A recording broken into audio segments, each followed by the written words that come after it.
All right, family, he just got off a flat. Now he's on horizontal, fam, and he's doing real good. As you see, he's been tightening it in. He's getting better and better as he go up.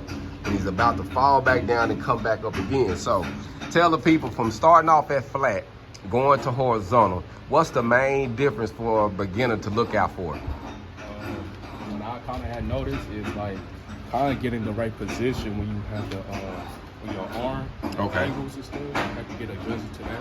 Just being real comfortable standing up. Comfortable is everything. So getting comfortable. So you really kind of had to tweak yourself to get comfortable so you can do a good bead. Okay. And because like what I noticed, I've been had to start farther, then like slowly going in with my arm, and kind of I had to lean in myself. You had to lean in, exactly. You had to put your body with it too. Yeah. Okay. So from this position, you starting to use your body more. Right. So you push the rod in, but you use your body more. So do you think this is harder than the flat position? I feel like it's kind of the same. It's kind of the same. Yeah, it's kind of the same.